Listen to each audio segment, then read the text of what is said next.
Владикавказская станция скорой помощи отмечает юбилей – 95 лет. Сегодня в Остинском театре будут чествовать лучших сотрудников. Именно врачи скорой первыми приходят на помощь. На их счету тысячи спасенных жизней. В прошлом году Владикавказская станция скорой помощи стала централизованной. Сейчас звонки из районов Республики Владикавказа поступают в единый колл-центр. Работы у медиков много, в этом убедилась и моя коллега Алана Томаева. Она весь день провела с бригадой и готова поделиться впечатлениями. Скорая, диспетчер 4.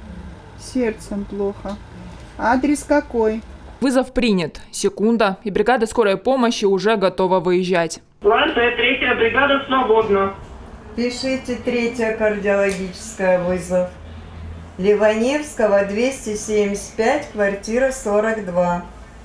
3-я бригада записала.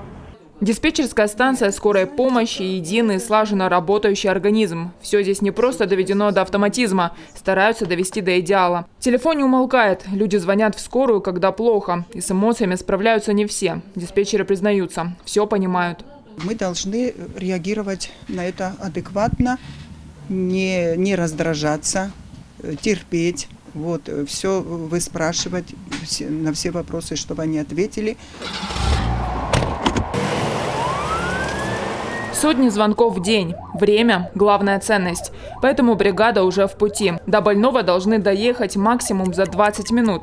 Вызов может оказаться в любой точке города. Чтобы не задерживаться, включают сирену. Карета скорой помощи на дороге – главная машина. Профессионализм водителя важен. Нужно уметь маневрировать и параллельно справляться со стрессом и трафиком. Сейчас уже начали понимать, что надо уступать скорой уже. Уступают дорогу. Благодаря своей работе я уже знаю, любой закоулок, любую точку я могу найти. Команда медиков понимает друг друга с полуслова. Все потому, что переживают вместе случаи, с которыми справится не каждый. Валентина Пухаева вспоминает работу при чрезвычайных происшествиях и признается, служба в скорой закаляет. Человек привыкает ко всем условиям и труда, и жизни. И адаптируемся.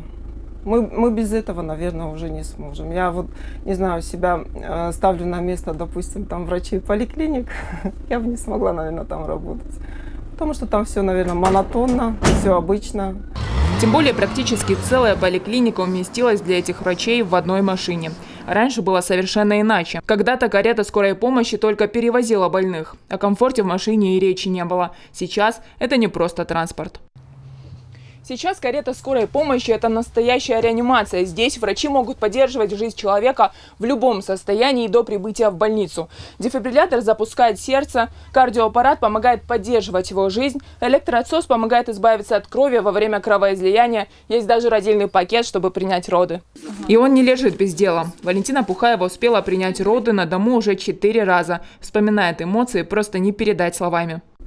Тепло, комочек тепла. Комочек нежности. И, конечно, внутренняя радость и у врача бывает, и у родственников, у всех. Бригада на месте. В руках у врачей все только самое необходимое. Скорую уже ждут. Скорая. Спасибо. У двери врачей уже встречают. Надеются, доктор поможет. У бригады скорой помощи каждая секунда на счету. Приходится работать в сложных условиях и при тяжелых физических нагрузках, подниматься на высокий этаж, а потом оттуда спускать больного и сделать это так, чтобы не навредить пациенту. Главное – быстрее добраться до больного. Если повезло, на нужный этаж отвезет лифт, но везет не всегда. Рассказывайте, на что жалуетесь.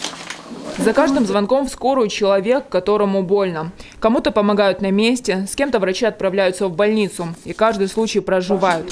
Признаются, когда удается помочь, чувствую себя счастливей. В рации звучит голос диспетчера «Новый вызов». Бригаду снова ждет человек, которому они обязательно помогут. Алана Томаева, Алан Суана, Владислав Туаев. Новости Осетии.